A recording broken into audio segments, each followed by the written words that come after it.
I'm pretty sure everybody has that shitty movie tie-in game from their childhood that no matter how shit it is, they will defend it at any cost. Looking at you, Shrek Super Slam. Video game / movie tie-ins aren't anything taboo. They mainly gained popularity on the Atari 2600, but wouldn't flood the market until the NES came along.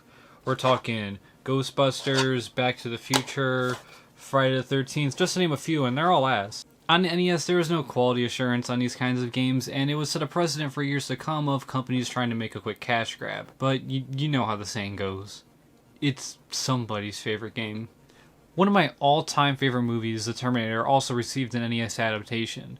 Its sequel was also subjected to the same kind of torment. But that's not saying every licensed game on the NES is garbage. I mean, we got Little Nemo. But it wouldn't be very game-gangly forcing me if I didn't tell you that there was a secret Terminator game on the NES that is arguably the best Terminator game in the franchise. I mean, it's not like it has much competition. What does it have to compete with? Terminator Salvation? Yeah, that was a fun platinum trophy. This leads me to discuss the infamous NES dev studio Sunsoft. I mean, they produced Fester's Quest. How have you not heard of them? Sunsoft got a hold of the Terminator license in 1988 with a couple of caveats from the license holder. The Terminator cannot die at any point other than at the end of the game, just like Arnold Schwarzenegger's robotic character in the movie, and there could be no other enemies in the game other than the Terminator. I mean, that sounds easy enough, right? In 1989, Sunsoft showed off their prototype at the Winter Consumer Electronics Show. At the show, Sunsoft handed out flyers, and we were treated to 3 in-game screenshots from the earliest known build of the game. These screenshots don't show any gameplay, but rather they are supposed to show in-game cutscenes that are made to resemble scenes from the movie. They showcase an absolutely faded Arnold Schwarzenegger, Kyle Reese with a gun, and what I assume is to be the car scene from the final act of the movie. Keep in mind, this is all before Terminator 2 Judgment Day even came out. Luckily, Stefan Ganser from GamingAlexandria.com was able to uncover more about this 1989 WCES build of the game. Through contacting multiple ex-employees at Sunsoft, it led to the discovery of a promotional video made for WCES that gives us more insight about what the game could have been. It is clear that at this point in development there wasn't much progress made on the game so far. Half of the promo video's runtime is dedicated to stock footage of the movie, and what we do get of actual gameplay is gameplay with an asterisk. You see, the game was originally planned to be an FMV style of game, akin to 2 Arcade Giants at the time, Space Ace, and Dragon's Lair with a Terminator spin on it. This genre was decided for the game due to the outlandish restrictions placed by the license holders of what a Terminator game needs to be. In the promo video, we can see that the game sticks to the movie and recreates many of its iconic scenes. From the start, we see that scene in the movie where Sarah Connor and Kyle Reese are running away from the truck. There's a piss yellow Terminator to match the piss yellow Kyle Reese a couple seconds later, and cutscenes showing Kyle Reese and the Terminator arriving from the future. There's also a first-person scene that reminds me of those dungeon segments in Phantasy Star. The video also boasts about how amazing Sunsoft is as a company and how they are the title maker. They also talk about some of their other popular games on the NES like Spy Hunter and Xenophobe. I don't know if you've played Xenophobe, but it's not necessarily something we should be talking about. While the Dragon's Lair concept for a Terminator game is definitely an interesting idea, it came at the cost of the limitations of the NES.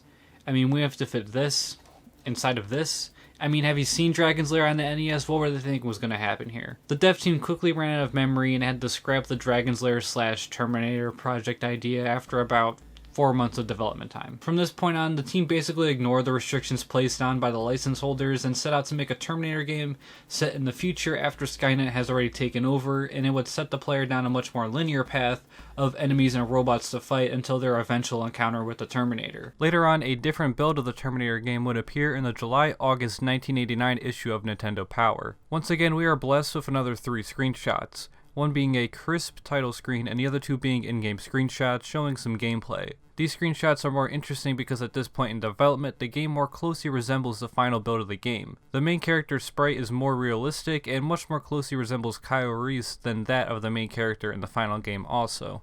I also want to point out that there are 2 Terminator games in the NES, and both of them don't follow the license holder guidelines, so I don't know what rogue intern was giving Sunsoft these restrictions. According to the aforementioned Gaming Alexandria article, this build of the game was finished and presented to the license holders for approval. The owners of the Terminator license were not a fan of the direction the game was taking and stated that as the reasoning for revoking the license, simply because the game didn't meet their requirements nor follow the plot to a T. Although I don't recall Ghostbusters on NES following the plot to a T, Ernie Hudson was one of the 4 Ghostbusters and he's not even in the game, so I don't know what they were on about. Different license holders, different rules, I guess. The game wouldn't make another public appearance until later that year for 1990's WCES, where it would appear under the name Operation SSS. not to be confused with the actual Operation SS on the NES where the player controls George H.W. Bush fighting off the Iraqi army. The only remnants of the game that I could find that are publicly available are assets from the title screen and a press sheet from WCES 1990 mentioning its presence. Luckily, the game would be able to see the light of day later that year. The game was once again renamed as Wrath World and finally released in August 1990 for the Japanese Famicom, and a month later for the North American NES as Journey to Silius. Instead of scrapping an already finished game, Sunsoft decided to rework the game into its own original property while scrapping any references to the Terminator franchise. So what was left of the game? Does it still even resemble a Terminator game? And if it was a Terminator game, how did it even hold up? Before we get into that, I just want to point out two minor differences between the Japanese version and the English version of this game. First off, the title screen is different in both the English and Japanese version, and the sprite of the main character is different in the Japanese version and in the English version. Other than that, both games are exactly the same down to the English text in the cutscene, so I'm essentially talking about the same game here.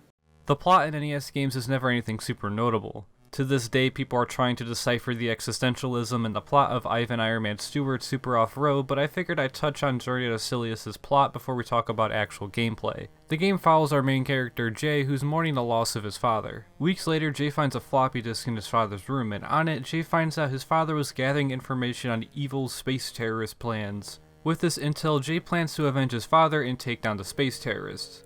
The game's manual is a bit more in-depth on the backstory, but it's just as cheesy regardless. The manual actually refers to the space colony in the game as the SSS colony.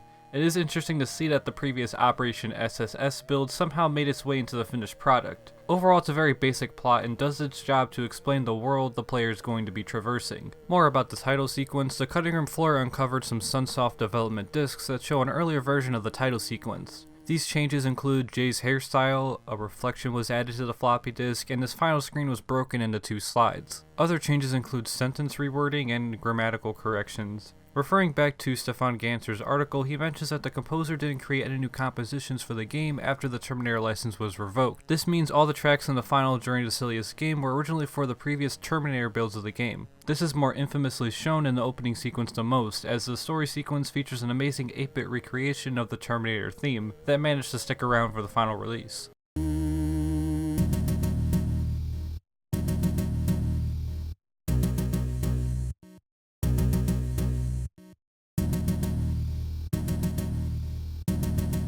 For anyone who strangely remembers, the opening track is the same song I used to use in the opening of all my older videos.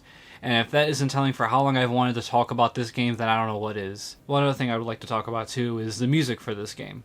The music was composed by Naoki Kadoka. Kadoka originally created compositions on sheet music and gave them to a sound team to code into the game. The sound team also utilized the sound channels in the NES differently from most developers at the time to program punchy drums and bass lines to create that signature Sunsoft sound. The sound team is also notable for the tracks on Batman Return of the Joker. The tracks on Journey to Silius are some of the best that NES has to offer and really help to not only get players' testosterone pumping but add atmosphere to the stages. Speaking of the stages, Journey to Silius is your run-of-the-mill run-and-gun side-scrolling shooter with many Skynet-inspired robots to blast through as you travel from stage to stage. Each stage of Journey to Silius is accompanied by a mini-boss and a stage boss. Upon defeating a level's boss, Jay will add a new weapon to his arsenal. While all the weapons are useful, it is an inconvenience that all the weapons share the same ammo bar, except for the handgun, which is unlimited.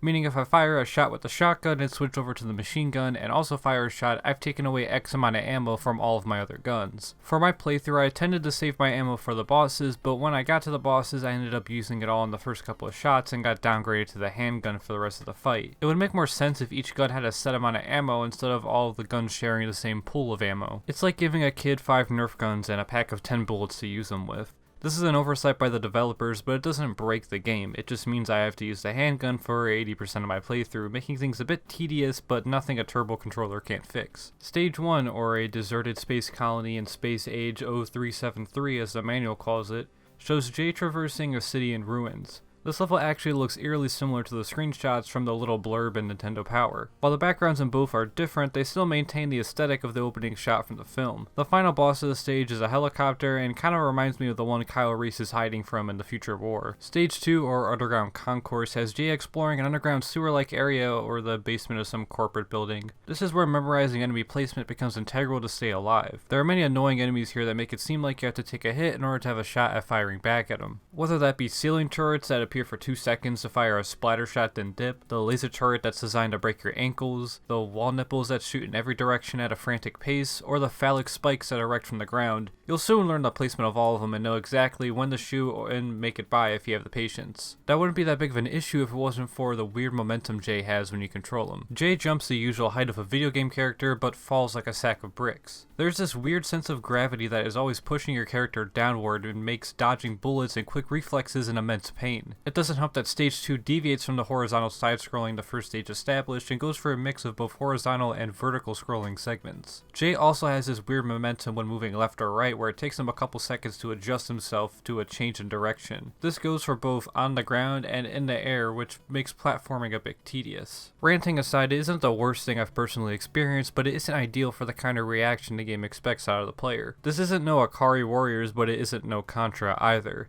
It's somewhere in between in terms of responsiveness, if that makes sense. I know it's a horrible comparison, but it's the only one I can think of. The boss of stage 2 is this robo-tank and is also very reminiscent of the robot Kyle Reese fights in the Future War segment of the movie. Moving on to stage 3, or Terrorist Headquarters, Jay is inside what I can presume to be Skynet with a little bit of imagination. This is where we begin to see more humanoid Terminator-like robots. The stage introduces more ceiling and wall enemies which are difficult to avoid, especially with the wall enemies taking up most of the tight corridors with the already imprecise controls, making it very easy to get hit. This stage is notable because its mini-boss is the same enemy we see in the Nintendo Power screenshots. It's good to see that he was able to be repurposed for the final product, and I can only assume that all the other enemies in the game are from the same build. The final boss of the stage is without a doubt the most difficult so far. You have to shoot this orb in the center while avoiding 5 turrets. The turrets are a real pain to avoid due to the problems I have with the game's movement. There is a pattern to learn, but it's very difficult to get the hang of since there are bullets flying in every possible direction and almost no sense of cover. Stage 4, or Inside the Terrorist Spaceship, more so plays into the idea of Jay being on a space colony. The first enemies the player encounters are these xenomorph-looking robots, which I thought was a cute reference. This is also portrayed in the boss of the stage, which has this H.R. Geiger vibe to it. Kinda reminds me of his The Pilot painting. Stage 5, or Inside the Terrorist Spaceship Factory, sees Jay in a scripted auto-scrolling sequence dodging lava and pitfalls in a factory. There are virtually no enemies in this level, which makes it feel a bit more personal. It kinda reminds me of the factory sequence at the end of the movie, and it would be fitting as this is the final stage of the game. The boss for the stage is a bit of a pain. The massive spaceship takes up 80% of the screen, and it is very difficult to tell which parts of the spaceship you can stand in front of and which parts are going to insta-kill you. It is even more of a pain that the boss's weak point is the cockpit, which is hard to access, especially with just the handgun. Once the giant Exodus spaceship is defeated, it is time to battle the final boss, the Terminator, or as the manual calls it, human metallic skeleton. The background of the boss fight is interesting, and if it looks familiar, it's repurposed and recolored sprites from the Operation SSS title screen. And as far as the boss goes, it is without a doubt the T-800. Even the boss has a similar crouching animation to Arnold's character in the movie when he travels to 1984. I find it hilariously bold of Sunsoft not to change the character model after losing the license and just slightly color him red. As far as the boss fight goes, it's a bit of a migraine. The only spot you can hit the boss is his head, and the Terminator is so tall that his head is at just the very peak of your jump. Most of your shots are going to miss, but his pattern is pretty predictable enough to get by with enough patience. At the end of the boss fight, we get a cutscene where Jay destroys the space terrorist plans. I'm assuming that the space station is supposed to explode, but the screen just fades to black and we're treated to a nice end credit and the Sunsoft stamp of approval. At the end of the day, it is amazing that Journey to Silius ever got to see the light of day. Sunsoft tried to do a similar thing with a Superman game they were working on by reworking it into Sunman after the license got revoked for similar reasons, but it ended up being cancelled altogether. Luckily, Sunsoft would have success with 2 other licensed games on the NES, those being Batman and Gremlins 2, which are regarded as hidden gems for the console. And yeah, while I had issues with the controls and thought the enemy placement was a bit of an annoyance, I would still consider Journey to Silius to be a hidden gem on the NES.